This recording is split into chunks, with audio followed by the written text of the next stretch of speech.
नमस्कार दोस्तों, स्वागत है आपका मेरे चैनल कॉमिक्स लाइफ में। शुरू करते हैं तुलसी कॉमिक्स की एक और मज़ेदार कॉमिक्स, आलसी महाबली। आलसी महाबली। कथानक विजय कुमार वत्स, संपादन प्रमिला जैन, चित्रांकन अजीत वसईकर। सीता का बेटा कामेश अत्यंत ही आलसी था। कैसा कुंभकर्ण है कामेश, किसी काम धाम का नहीं है, बस हर समय सोता ही रहता है। वह कभी कामेश को किसी काम को करने को कह, माँ आज ही यह काम होना जरूरी थोड़ी ही है, कल अवश्य ही मैं इस काम को कर दूंगा। कामेश का वह कल कभी नहीं आता। यह देख, ऐसे आलसी बेटे से तो मैं निपोती ही भली थी। बूढ़ी सीता दूसरों के घरों में चौका बर्तन कर अपना और कामेश का पेट पालती। वाह क्या स्वादिष्ट खाना है, मजा आ गया माँ। जब कभी पड़ोसी उससे इस विषय में कुछ कहते, कामेश तेरी बूढ़ी माँ अपने बूढ़े हाडों को पेल कर कमा कमा कर तुझे खिलाती है, तुझे उस पर जरा भी दया नहीं आती क्या? काका, इसमें दया आने की क्या बात है? माँ इस समय अपना फर्ज पूरा कर रही है। जब मेरा फर्ज पूरा करने का समय आएगा तो मैं उसे पूरा करूंगा। लेकिन तेरा वह समय आएगा कब कामेश? जब तेरा वह समय आएगा जब एक दिन सीता भाभी मर खप कर स्वर्गवासी हो जाएगी।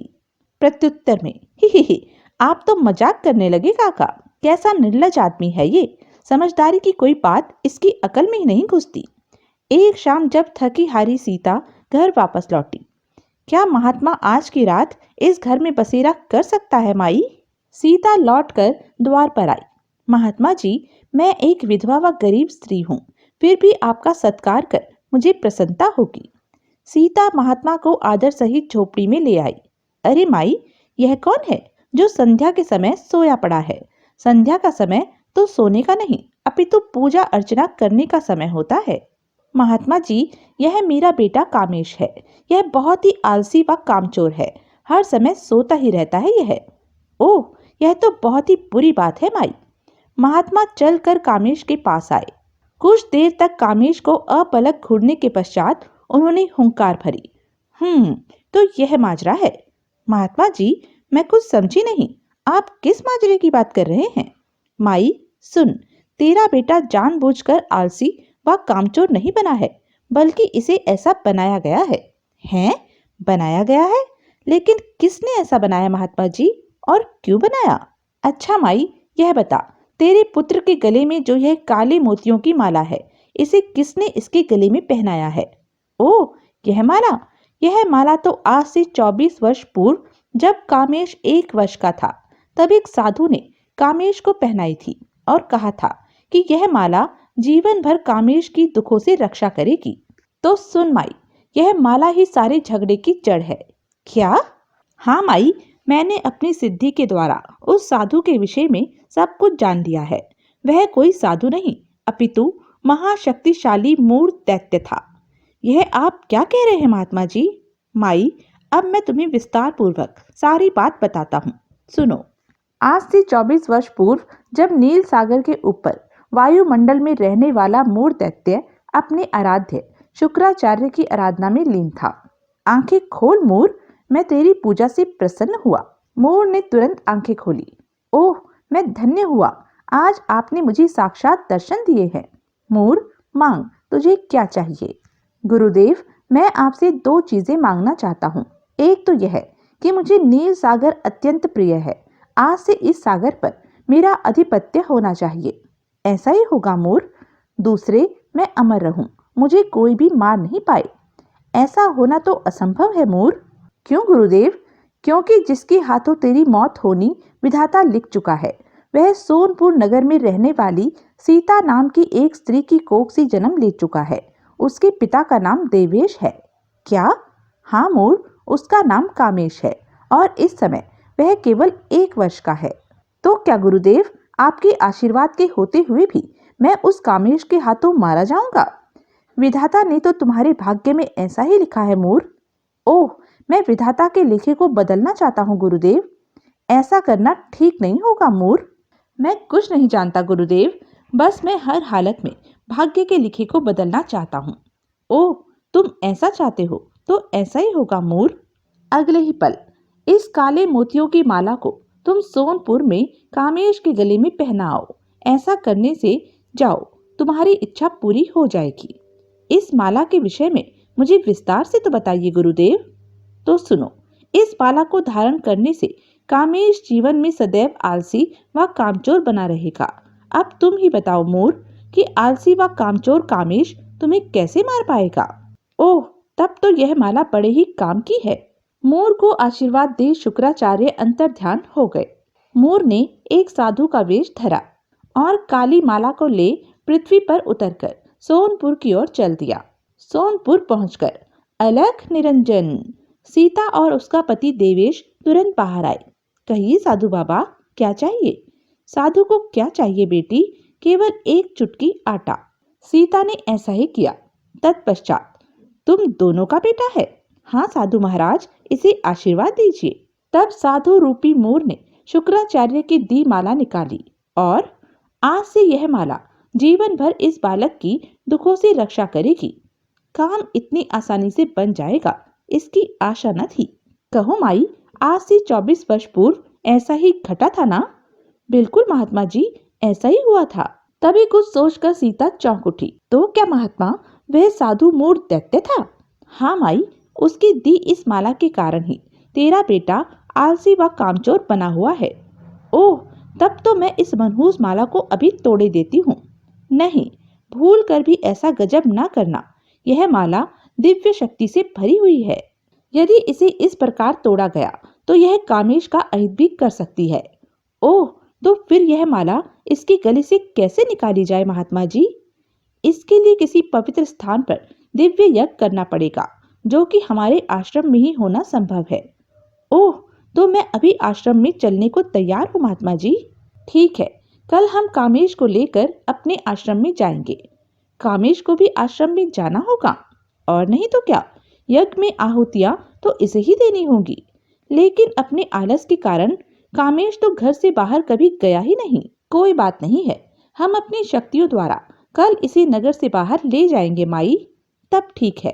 अगले दिन, ओह, मैं न चाहते हुए भी इस महात्मा व माँ के पीछे पीछे क्यों चला जा रहा हूँ। दूसरी ओर, कामेश को नगर से बाहर लाकर महात्मा जी आपने असंभव को संभव कर दिखाया है। आश्रम में पहुंचकर, उफ, मैं तो बुरी तरह थक गया हूँ। इतनी दूर चलकर आने में मुझे कितनी मेहनत करनी पड़ी है। महात्मा ने उसी समय दिव्य यज्ञ का आयोजन किया। कामेश से उस यज्ञ में आहुतियां दिलवाई। तत्पश्चात खट्टाक, आह, ओह, महात्मा ने मोतियों की माला को वेदी की लपटों के बीच फेंक दिया। कामेश, मेरे बेटे, तुझे क्या हो गया? घबराओ मत माई, कुछ पल बाद ही कामेश को होश आ जाएगा। होश में आने पर यह माला के प्रभाव से मुक्त हो चुका होगा। शीघ्र ही। ओह, कामेश ने आंखें खोल दी। मैंने कहा था ना। मुझे क्या हो गया था? तुम्हें कुछ नहीं हुआ था कामेश, तुम भले चंगे हो। अब महात्मा सीता को एक और ले गए। तुम्हारा बेटा अब आलसी व कामचोर नहीं रहा माई। यह सब आपके प्रताप से ही संभव हो सका है महात्मा जी। मैं तो एक माध्यम मात्र था माई, मेरे हाथों यह पुण्य काम होना लिखा था, सो हुआ। अब मेरी बात ध्यान से सुनो माई, तुम्हारे बेटे का भाग्य मैं पढ़ चुका हूँ। इसके हाथों शीघ्र ही मोर दैत्य की मृत्यु होगी और एक राजकुमारी के साथ विवाह कर तुम्हारा बेटा शीघ्र ही राजा बनेगा। ओह, मेरे बेटे का भाग्य इतना अच्छा है। माई, यज्ञ की वेदी से उठता पवित्र धुआं कामेश के शरीर में रच बस गया है, जिसके फलस्वरूप इसका शरीर पत्थर की तरह कठोर हो गया है। मोर दैत्य के प्रहारों का अब इसके वज्र हुए शरीर पर कोई असर नहीं होगा। अब महात्मा कामेश के पास आए। इस रुद्राक्ष की माला को भूल कर भी कभी अपने गले से नहीं उतारना। जब तक यह माला तुम्हारे गले में रहेगी, कोई भी तुम्हारा बाल बांका नहीं कर पाएगा। तब महात्मा को प्रणाम कर माँ बेटा सोनपुर की ओर चल पड़े। सोनपुर पहुंचकर, माँ, एक बात बता, मेरे स्वर्गीय पिता क्या कार्य किया करते थे? वे सूखे मेवों के व्यापारी थे बेटा। जल पोतों में माल भरकर वे दूसरे नगरों में उचित मूल्य पर बेचने जाते थे। मैं भी यही कार्य करूंगा माँ। सीता ने किसी तरह थोड़े से धन का जुगाड़ किया। उस धन से कामेश ने सूखे मेवे खरीदकर जल पोत में भरे और व्यापारिक यात्रा पर निकल पड़ा।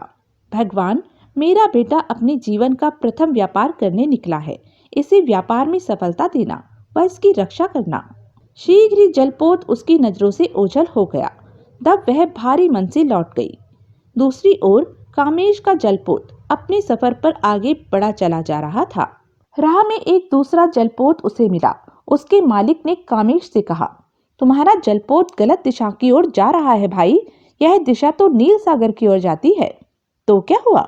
नील सागर से घबराना कैसा? शायद पहली बार यात्रा पर निकले हो, तभी नहीं जानते कि नील सागर पर मोर दैत्य का कब्जा है। उस ओर से जो भी जलपोत गुजरता है, मोर दैत्य उस जलपोत को तहस नहस कर सागर में डुबो देता है और जलपोत के मानवों को चबा चबा कर खा जाता है। यदि मेरे भाग्य में ऐसी ही मौत लिखी है तो ऐसा ही सही। कामेश ने उसी दिशा की ओर अपना जलपोत बढ़ाना जारी रखा। कोई सिरफिरा लगता है, समझाने पर भी नहीं माना और मौत के मुंह में जा रहा है। दूसरी ओर लगता है कोई जलपोत नील सागर की ओर आ रहा है। किसकी शामत आई है आज? जैसे ही कामेश का जलपोत नील सागर के बीच में पहुंचा, शीघ्र ही ओह, जलपोत बुरी तरह डगमगा गया। हा हा हा हा। कुछ देर बाद जब जलपोत स्थिर हुआ, कौन हो तुम? नील सागर में प्रवेश करने की तुम्हारी हिम्मत कैसे हुई? जानते नहीं, नील सागर पर मेरा राज है। मेरा नाम कामेश है और मैं सोनपुर नगर का निवासी हूँ। क्या कहा? तुम्हारा नाम कामेश है और तुम सोनपुर नगर में रहते हो? तुमने बिल्कुल ठीक सुना है। तुम्हारे माता पिता का नाम क्या है? मेरे पिता का नाम देवेश और माता का नाम सीता है। तो यह वही छोकरा है बरसों पूर्व मैं जिसके गले में काले मोतियों की माला पहना कर आया था। क्योंकि इसने मेरे गुरुदेव की दी हुई काले मोतियों की माला पहन रखी है, इसलिए इससे खतरे की कोई बात नहीं है, बल्कि निडर होकर मुझे इसे मजा चखाना चाहिए। यह सोच, कामेश, तूने नील सागर में आ अपनी मौत को बुलावा दे दिया है, इसलिए मरने के लिए तैयार हो जा। अगले ही पल धड़ाक, कामेश ज्यों का त्यों अपने स्थान पर खड़ा रहा। अरे, मेरे वज्र जैसे प्रहार का इस पर कोई असर नहीं हुआ। दूसरी ओर स्वयं कामेश भी चकित था। इस दुर्दांत दैत्य के प्रहार को मैं इतनी आसानी से कैसे झेल गया? इसका मतलब यह हुआ कि मेरे अंदर असीम ताकत है। क्यों न उस ताकत का फायदा उठाया जाए। यह सोच अगले ही पल धड़ाक, आह! अब तो कामेश ने मोर दैत्य पर ताबड़तोड़ प्रहार करने प्रारंभ कर दिए। यह अजूबा कैसे हो गया? मैं एक अदना से मनुष्य के हाथों पिट रहा हूँ। आह! शीघ्र ही कामेश ने मोर पर काबू कर लिया। अब तो मुझे अपना नाम बता। मेरा नाम मोर है। मुझे छोड़ दे। कामेश, मुझे मारना मत। तो कसम खा, आज के बाद तू इधर से गुजरने वाले किसी भी मनुष्य को नहीं सताएगा। कसम खाता हूँ, नहीं सताऊंगा। तो जा, मेरी आंखों के आगे से दफा हो जा। पीड़ा से कराहता मोर अगले ही पल अपने स्थान से उठा और शाय, ओह! शीघ्र ही वह अपने महल में जा पहुंचा। तब कामेश ने अपना जलपोत आगे बढ़ाया। इधर मोर ने अपने गुरु शुक्राचार्य का स्मरण किया। गुरुदेव, मुझे दर्शन दीजिए। शीघ्र ही, गुरुदेव, आज कामेश से मेरा टकराव हुआ था। ओह, फिर क्या हुआ? उसने मुझ पर बड़े ही घातक प्रहार किए गुरुदेव। मैं तो उसके हाथों मरते मरते बचा हूँ। अच्छा गुरुदेव, एक बात मेरी समझ में नहीं आई। जब आपके द्वारा अभिमंत्रित की काले मोतियों की माला कामेश के गले में थी, फिर उसके रहते उसने मेरी यह दुर्दशा क्यों की? क्या काले मोतियों की माला का प्रभाव समाप्त हो गया है? मोर, तूने ऐसा कैसे कह दिया कि उस माला का प्रभाव समाप्त हो गया होगा? सुन, काले मोतियों की माला अब कामेश के गले में नहीं है। क्या? लेकिन वह माला गई कहाँ? एक सिद्ध महात्मा ने उस माला को यज्ञ की पवित्र अग्नि की भेंट कर दिया है। तो क्या अब मैं कामेश के हाथों मारा जाऊंगा गुरुदेव? हाँ मोर, तेरे भाग्य में यही लिखा है। नहीं गुरुदेव, ऐसा ना कहिए। मैं एक मानव के हाथों नहीं मरना चाहता हूँ। इस निष्कृष्ट मौत से बचने का कोई तो उपाय बताइए गुरुदेव।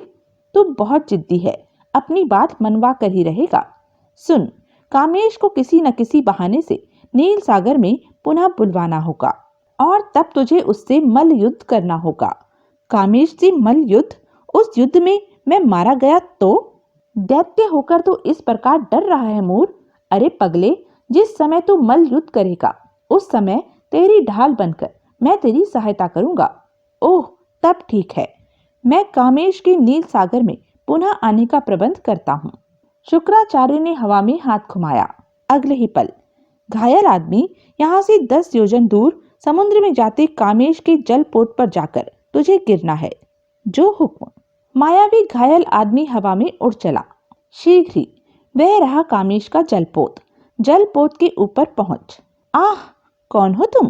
पीड़ा से कराहते उस आदमी ने कामेश को बताया। मेरा नाम निरंजन है, मैं व्यापारी हूँ। अपने जलपोत के साथ जब नील सागर से होकर गुजर रहा था तो मूर दैत्य ने मेरे जलपोत को पानी में डुबो दिया और मेरी यह गत बना दी।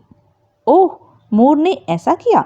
लेकिन उसने तो मुझसे कसम खाई थी कि आज के बाद वह नील सागर से होकर गुजरने वाले किसी भी मानव को नहीं सताएगा। लेकिन यह तो बताओ, तुम मेरे जलपोत पर आकर कैसे गिरे? नील सागर तो यहाँ से 10 योजन दूर है। यह भी बताता हूँ।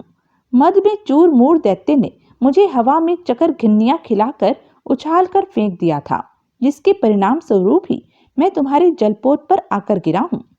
उस मूर की इतनी हिम्मत! चलो चलकर मैं पुनः मजा चखाता हूँ। कामेश ने अपना जलपोत वापस नील सागर की ओर मोड़ लिया। जब वह नील सागर में पहुंचा, मूर दैत्य, कहाँ है तू? मेरे सामने आ। मूर दैत्य, कहाँ है तू? हिम्मत है तो मेरे सामने आ। जा मूर, नीचे सागर में जलपोत पर खड़ा कामेश तुझे ललकार रहा है। जाकर उससे फिर जा। लेकिन यदि उसने मुझे फिर मात दे दी तो? तू घबराता क्यों है मूर? मैं जो तेरे साथ हूँ। तब मूर सागर में खड़े कामेश के जलपोत पर कूदा। आ गया मूर, तूने वादा तोड़ा है, इसलिए चल, मरने को तैयार हो जा। तू क्या खाकर मुझे मारेगा कामेश? मुझे मारने वाला तो कोई पैदा ही नहीं हुआ इस दुनिया में। ओह, इतना दम? ठहर, तेरा दम अभी चूर किए देता हूँ। अगले ही पल धाड़! आह! शीघ्र ही कामेश ने मूर की हालत पस्त कर दी। आह! गुरुदेव शुक्राचार्य, कहाँ हो तुम? आकर मुझे इस महाबली के पंजे से छुड़ाते क्यों नहीं? अगले ही पल ले मूर, मैं आ गया। अब बता, क्या इच्छा है तेरी? मुझे कामेश से बचा लो गुरुदेव। नहीं, यह असंभव है। यह आप कह रहे हैं गुरुदेव? आप, जिनके लिए कोई भी कार्य असंभव नहीं है। मूर, शक्ति के मद में तू बौरा गया है। मैंने तुझे पहले भी कई बार समझाया था। इस संसार में जो आया है उसे एक ना एक दिन यह संसार, यह देह त्याग कर जाना ही पड़ता है। तुझे भी जाना होगा, इसमें कोई संशय नहीं है। गुरुदेव, ऐसा न कहो। कामेश, देखते क्या हो? मोर की दोनों भुजाएं कंधों पर से उखाड़ दो। इन भुजाओं में ही इसकी मौत छुपी हुई है। अगले ही पल कामेश ने उसकी भुजाएं उखाड़ दी। आह! शीघ्र ही मोर के प्राण पखेरु उड़ गए। आप शायद दैत्यों के गुरु शुक्राचार्य जी हैं। हाँ कामेश, तुमने सही पहचाना। एक बात मेरी समझ में नहीं आई है शुक्राचार्य जी, अपने सामने ही आपने अपने शिष्य मोर दैत्य को इतनी आसान मौत मरने कैसे दिया? तुम्हारी जिज्ञासा मैं इस प्रकार शांत करता हूँ कामेश। सुनो, जब विधाता ने तुम्हारे हाथों मोर का मरना लिख दिया था तो मैं उसको कैसे टाल सकता था? फिर मोर का मरना ही ठीक था। उसने निरपराध लोगों को सताना प्रारंभ कर दिया था। लोगों को पकड़कर वह उन्हें कच्चा चबा चाया करता था। ऐसे पापी का मर जाना ही ठीक था। कामेश, इस समय भी मोर के महल में सिंघल नगर की राजकुमारी रूपाली कैद है। तुम उसे सिंघल नगर छोड़ाओ। जो आज्ञा शुक्राचार्य जी। शुक्राचार्य ने मोर के महल से लाकर राजकुमारी रूपाली को कामेश के जलपोत पर छोड़ दिया। कामेश, आज से मोर का महल तुम्हारा हुआ। यह लो उस महल की चाबी। इन जूतियों को पहन तुम बेखटके उड़कर आकाश में स्थित मोर के महल में जा सकते हो कामेश। जब कामेश रूपाली को लेकर सिंघल नगर के महल में पहुंचा। कामेश, तुम हमारी बेटी को मौत के मुंह से बचाकर लाए हो, इसलिए आज से इस पर तुम्हारा अधिकार हुआ। रूपाली के पिता ने कामेश के साथ रूपाली का विवाह करा दिया। विवाह के पश्चात कामेश, चूंकि रूपाली मेरी इकलौती बेटी है, इसलिए मैं सिंघल नगर का राजपाट तुम्हें दहेज में देता हूँ। राजा सिंघल अपनी रानी के साथ तपस्या करने हिमालय पर चले गए। तब एक दिन सोनपुर जाकर कामेश अपनी माँ सीता को सिंघल नगर ले आया। तो यह थी तुलसी कॉमिक्स की एक मजेदार कॉमिक्स। ऐसी ही मजेदार कॉमिक्स के लिए बने रहें मेरे साथ। और हाँ, मेरे चैनल को लाइक, शेयर और सब्सक्राइब करना ना भूलें। धन्यवाद।